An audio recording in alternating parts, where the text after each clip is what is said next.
আপনি যদি ফেসবুকের রিকমেন্ডেড ফরম্যাট অনুযায়ী ভিডিও না বানাতে পারেন, সেক্ষেত্রে আপনার সেই ভিডিওটি কিন্তু ফেসবুক রিকমেন্ডেশন করবে না। আবার আপনি ফেসবুকে যত ভালো মানের একটি কন্টেন্ট আপলোড করেন না কেন, আপনার ভিডিওর এডিটিং কোয়ালিটি যদি ভালো না হয়ে থাকে, সেক্ষেত্রে আপনার সেই ভিডিওটা কিন্তু একজন অডিয়েন্স দীর্ঘ সময় দেখবে না। বর্তমানে আপনি ফেসবুকে যেই ক্যাটাগরি নিয়ে কাজ করেন, আপনি যদি একটু খেয়াল করে দেখেন, সেক্ষেত্রে আপনি দেখতে পাবেন আপনার ওই ক্যাটাগরিতে অনেক প্রতিদ্বন্দ্বিতা বা আপনার কম্পিটিটর অনেক রয়েছে। তাই তাদেরকে টপকে আপনার ভিডিওটাকে আপনি যদি ট্রেন্ডিংয়ে নিয়ে যেতে চান, সেক্ষেত্রে আপনার ভিডিও এডিটিং কোয়ালিটিটা হতে হবে বেস্ট। এবং ভিডিও এডিটিংয়ের সময় সবচেয়ে বেশি গুরুত্ব দিতে হবে আপনার ফেসবুক রিকমেন্ডেড ফরম্যাট মেনটেন করা। আপনারা যখন ফেসবুকে ভিডিও দেখে থাকবেন, তখন দেখবেন আপনারা ফেসবুকে কিন্তু অনেক ফরম্যাটে ভিডিও দেখতে পারবেন, কিন্তু সকল ফরম্যাটের ভিডিওগুলোকে কিন্তু ফেসবুক রিকমেন্ড করে না, এবং সব ফরম্যাটের ভিডিও কিন্তু ফেসবুক কিন্তু ট্রেন্ডিংয়ে নিয়েও যায় না। ফেসবুকের কিন্তু নিজস্ব একটি রিকমেন্ডেড এসপেক্টের রেশিও রয়েছে, যে ফরম্যাটে আপনাকে ভিডিও এডিট করলে সেই ভিডিওটা কিন্তু বেশি রিকমেন্ড করে। তো আপনি ফেসবুক ভিডিও এডিটের সময় সেই নির্দিষ্ট এক্সপেক্টেড রেশিও মেনটেন করে কীভাবে ভিডিও এডিট করবেন। তাছাড়া আপনি আপনার অডিয়েন্সকে স্যাটিসফাইড করতে হলে আপনার ভিডিও এডিটিংয়ের সময় একটি হুক ব্যবহার করতে হয়, যার মাধ্যমে একজন অডিয়েন্স আপনার ভিডিওটাকে কন্টিনিউ করার পসিবিলিটি থাকে। তাছাড়া বেশ কিছু ট্রিক্স অ্যাপ্লাই করতে হবে আপনার ভিডিও এডিটিংয়ের সময়। তো আজকের ভিডিওতে আমি আপনাদেরকে দেখিয়ে দেবো সেই সকল ট্রিক্স অ্যাপ্লাই করে আপনি কিভাবে ভিডিও এডিট করবেন, এবং তাও আপনি আপনার হাতে থাকা মোবাইল ফোনটি দিয়ে একদম প্রফেশনাল ভিডিও এডিট করতে পারবেন। অলরাইট, আজকে আমি ভিডিও এডিট করার জন্য ক্যাপকাট অ্যাপস ব্যবহার করব। ক্যাপকাট অ্যাপস হচ্ছে মোবাইল দিয়ে ভিডিও এডিট করার জন্য প্রফেশনাল মানের একটি অ্যাপস, যার রয়েছে অসংখ্য ফিচার, যেগুলো যদি আপনি আপনার ভিডিওতে অ্যাপ্লাই করতে পারেন, সেক্ষেত্রে আপনার ভিডিওটাকে আকর্ষণীয় এবং কোয়ালিটিফুল একটি ভিডিওতে রূপান্তরিত করতে পারেন। তো যাই হোক, আমি ক্যাপকাট অ্যাপসটিতে ওপেন করে দিলাম। আপনারা যারা প্রথমবারের মতো ক্যাপকাট অ্যাপসটি ওপেন করবেন, তাদের সামনে ইন্টারফেসটি এরকম নাও আসতে পারে। এখানে আমার কিন্তু অনেকগুলো প্রজেক্ট অ্যাড করা রয়েছে। তো জাস্ট আপনাদের এখানে কোনো প্রজেক্ট থাকবে না, জাস্ট আপনাদের এখানে নিউ প্রজেক্ট নামের একটি অপশন পেয়ে যাবেন এখানে আসার পরে। তো জাস্ট এখানে ক্লিক করে দিয়ে আপনারা গ্যালারি থেকে যে ভিডিওটাকে এডিট করতে চান, সেই ভিডিওটাকে এখান থেকে সিলেক্ট করে নেবেন। তো আমি যে ভিডিওটাকে এডিট করতে চাই, সেই ভিডিওটাকে সিলেক্ট করে নিলাম। এখান থেকে এবার অ্যাড অপশনটিতে ক্লিক করে দিতে হবে। তো আপনি আপনার ভিডিও এডিট করার সর্বপ্রথম যে বিষয়টি আপনি কাজ করতে হবে, সেটি হচ্ছে যে আপনি যদি ফেসবুকের জন্য ভিডিও এডিট করেন, সেক্ষেত্রে আপনি আপনার ভিডিওর এক্সপেক্টেড রেশিওটাকে সিলেক্ট করে দিবেন, অর্থাৎ আপনি কোন ফরম্যাটে ভিডিওটাকে রাখতে চান।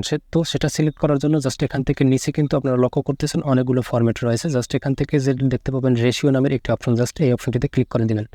এবারে কিন্তু অনেকগুলো অপশন পেয়ে যাবেন। জাস্ট এখান থেকে যে ফিট অপশন রয়েছে, টিকটকের জন্য ভিডিও এডিট করতে, ইনস্টাগ্রামের জন্য, ইউটিউবের জন্য, ইউটিউবের দুটি সাইজ।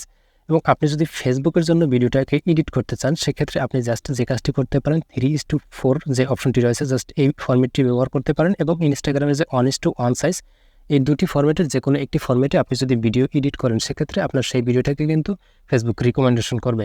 তো সবচেয়ে বেটার হয় আপনি জাস্ট 3:4 এই রেশিওটাতে ভিডিও এডিট করার চেষ্টা করবেন, সেক্ষেত্রে আপনার ভিডিওটাকে ফেসবুক কিন্তু সবচেয়ে বেশি রিকমেন্ড করবে।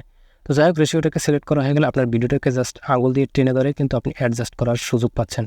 তো লক্ষ্য করুন, এই ভিডিওটাকে আপনি কিন্তু এই যে আঙুল ধরে টেনে ধরে আপনি কিন্তু সমান মিডিয়াল সার্কেলে রাখতে পারছেন, বা আপনার মন মতো আপনি কিন্তু কাস্টমাইজ করে নিতে পারতেছেন। তো এভাবে করা হয়ে গেলে জাস্ট এখানে টিকমার্ক অপটি অপশন পেয়ে যাবেন, জাস্ট এখানে ক্লিক করে দেবেন। এবারে আপনাকে একটি যে কাজটি শেখাবো, সেটি হচ্ছে আপনি আপনার ভিডিওটাকে যদি আপনি দেখা যায় যদি আপনি কালারটাকে একটু অ্যাডজাস্ট করতে চান, তো জাস্ট এর জন্য আপনি জাস্ট যে কাজটি করবেন, একটু স্ক্রল করার পর এখানে অ্যাডজাস্ট নামের একটি অপশন পেয়ে যাবেন, জাস্ট এখানে ক্লিক করে দেবেন। তো এখানে ক্লিক করে দেওয়ার পর এখান থেকে কিন্তু আপনি লক্ষ্য করে যে ব্রাইটনেস বাড়ানোর সুযোগ পাচ্ছেন। এই যে লক্ষ্য করুন, এখান থেকে কিন্তু ব্রাইটনেস বাড়ানো যাচ্ছে, কন্ট্রাস্ট বাড়ানো কমানো যাচ্ছে। তো লক্ষ্য করতেছেন যে আমার ভিডিওটাকে কিন্তু এভাবে করে আপনি আপনার কালার গ্রেডিয়েন্টটাকে ফিক্সড করতে পারেন। তো এবারে আপনি যদি চান এই ভিডিওটাকে কোনো একটি অংশ কেটে দিতে, জাস্ট সেক্ষেত্রে আপনি যে কাজটি করবেন, আবারও এই যে ক্লিপটার উপরে ক্লিক করে দেবেন। তো ক্লিক করে দেওয়ার পরে যে স্প্লিট নামের একটি অপশন পেয়ে যাবেন, জাস্ট এখানে ক্লিক করে দিলে কিন্তু আপনার এই অংশটাকে আলাদা হয়ে যাবে। তো আলাদা হয়ে যাওয়ার পর আপনি জাস্ট যে অংশটাকে ফেলে দিতে চান, সেখানে ক্লিক করে দেবেন। এবারে নিচে ডিলিট নামের একটি অপশন পেয়ে যাবেন, জাস্ট এখানে ক্লিক করে দিলে ওই অংশটা কিন্তু ডিলিট হয়ে যাবে। তো এছাড়াও কিন্তু আপনি এখানে আঙ্গুল দিয়ে ক্লিক করে দিয়ে আপনি এখানে আঙ্গুল দিয়ে টেনে কিন্তু এই ভিডিওর অংশগুলোকে কিন্তু আপনি কাটছাট করতে পারেন। তো যাই হোক, আমি এখন এখান থেকে একটি অংশ এখানে কেটে জাস্ট এখানে একটা ট্রানজাকশন বসাতে চাই। জাস্ট এখান থেকে ট্রানজাকশন বসানোর জন্য যে মিডিলে যে অপশনটি রয়েছে, জাস্ট এখানে আমাকে ক্লিক করে দিতে হবে। তো এখানে ক্লিক করে দিচ্ছি। তো আপনারা ক্যাপকাট অ্যাপস দিয়ে ভিডিও এডিট করতে গেলে অবশ্যই কিন্তু আপনাদের ইন্টারনেট কানেকশনটি অন করে রাখতে হবে, কারণ এখানে যে অনেকগুলো ফিচার রয়েছে, সেই ফিচারগুলো যদি আপনি ব্যবহার করতে চান, সেক্ষেত্রে কিন্তু আপনার ডাটা কানেকশনটি অন থাকতে হবে। তো লক্ষ্য করুন, এখানে কিন্তু অনেকগুলো ট্রানজাকশন রয়েছে। জাস্ট এই ট্রানজাকশনগুলো কিন্তু আপনি একটি একটি করে দেখে আপনি কিন্তু ব্যবহার করতে পারেন। যে কোনো একটি পছন্দ মতো ট্রানজাকশন আপনি কিন্তু এখানে বসিয়ে দিতে পারেন। তো জাস্ট এখান থেকে সেট করা হয়ে গেলে জাস্ট এখানে টিকমার্ক ক্লিক করে দেবেন। তো এবার আমি ট্রানজাকশনটা দেখাচ্ছি আপনাদেরকে। তো ট্রানজাকশনটি কত সুন্দরভাবে হচ্ছে লক্ষ্য করুন। তো এভাবে কিন্তু অসংখ্য ট্রানজাকশন পেয়ে যাবেন। জাস্ট ট্রানজাকশনগুলো বসানোর জন্য জাস্ট আপনি আপনার ক্লিপের মাঝখানে যে ক্লিক করে দিলে কিন্তু এখান থেকে এই ট্রানজাকশনগুলো আপনারা পেয়ে যাবেন। অসংখ্য ট্রানজাকশন রয়েছে। তো তাছাড়া আপনারা যদি চান এখান থেকে ভিডিও কোনো ইফেক্ট বসাতে ভিডিওর মধ্যে সেটিও কিন্তু পারেন। জাস্ট এখান থেকে যে ইফেক্টগুলো বসিয়ে দেবেন, তো এখান থেকে ভিডিও ইফেক্ট নামের একটা অপশন পেয়ে যাবেন, জাস্ট এখানে ক্লিক করে দিবেন। তো এবারে কিন্তু আপনাদের সামনে অসংখ্য ইফেক্ট চলে আসবে, যে কোনো একটি ইফেক্ট আপনারা আপনাদের ভিডিওতে বসাতে পারবেন। তো এছাড়াও আপনি যদি আপনার ভিডিওতে কোনো টেক্সট বসাতে চান, জাস্ট সেক্ষেত্রে যে টেক্সট অপশন রয়েছে জাস্ট এখানে ক্লিক করে দিয়ে কিন্তু টেক্সট টেমপ্লেট পেয়ে যাবেন। জাস্ট এই টেক্সট টেমপ্লেট অপশনে আপনারা ক্লিক করে দেবেন। এবার এখান থেকে অসংখ্য টেক্সট কিন্তু আপনারা পেয়ে যাবেন। তো জাস্ট আপনারা আপনাদের পছন্দ মতো যে কোনো একটি টেক্সট আপনারা কিন্তু এখান থেকে অ্যাড করে দিতে পারবেন। তো এবারে চাইলে আপনারা এই টেক্সটটাকে কিন্তু কাস্টমাইজ করতে পারবেন। তো এটা কাস্টমাইজ করার জন্য জাস্ট এই টেক্সটের উপরে আপনারা ক্লিক করে দিবেন। ক্লিক করে দেওয়ার পর আপনারা যে কোনো জায়গায় আপনি কিন্তু এটাকে সেট করে নিতে পারেন।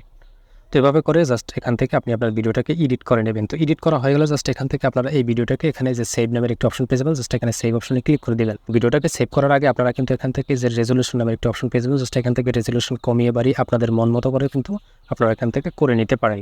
তো করা হয়ে গেলে জাস্ট এখান থেকে আপনারা জাস্ট এই যে ডাউনলোড নামের একটি অপশন পেয়ে যাবেন, জাস্ট এখানে ক্লিক করে দিলেও দেবেন। তো এবারে কিন্তু আপনার ভিডিওটাকে এক্সপোর্টিং হতে থাকবে, অর্থাৎ আপনার ভিডিওটা গ্যালারিতে সেভ হতে থাকবে। তো আমি আশা করি ফেসবুকের ভিডিও আপনি যদি এভাবে করে এডিট করেন, সেক্ষেত্রে আপনাদের এই ভিডিওটা কিন্তু একজন অডিয়েন্স দেখতে সব স্বাচ্ছন্দ্য বোধ করবে। এছাড়াও ফেসবুকের কিন্তু রিকমেন্ডেশন অনুযায়ী আপনি কিন্তু এক্সপেক্টেড রেশিওটাকেও কিন্তু আপনি সিলেক্ট করে নিতে পারলেন। তাছাড়া এখান থেকে কিন্তু অনেকগুলো ফিচার রয়েছে, যেগুলো আপনারা ধীরে ধীরে এডিট করলে কিন্তু আপনারা পেয়ে যাবেন, যেটা আমার এই ছোট্ট এই ভিডিওতে সকল ফরম্যাট নিয়ে আলোচনা করা সম্ভব হয়নি। এখান থেকে মোস্ট ইম্পর্টেন্ট কয়েকটা ফিচার নিয়ে আমি আপনাদের মাঝে আলোচনা করলাম। তো আপনারা এখান থেকে যখন এডিট করবেন, এডিটের সময় আপনারা এখান থেকে অনেকগুলো ফিচার পাবেন, অসংখ্য ফিচার পাবেন। যদি আপনি প্রফেশনাল মানের ভিডিও এডিটর হতে চান, সেক্ষেত্রে কিন্তু এই ক্যাপকাট অ্যাপসটাকে ব্যবহার করে আপনি কাজ করতে পারেন। তো আজ এ পর্যন্তই, দেখাবে পরবর্তী ভিডিওতে নতুন কোনো টপিক নিয়ে। সে পর্যন্ত সবাই ভালো থাকবেন, সুস্থ থাকবেন। আল্লাহ হাফেজ, আসসালামু আলাইকুম।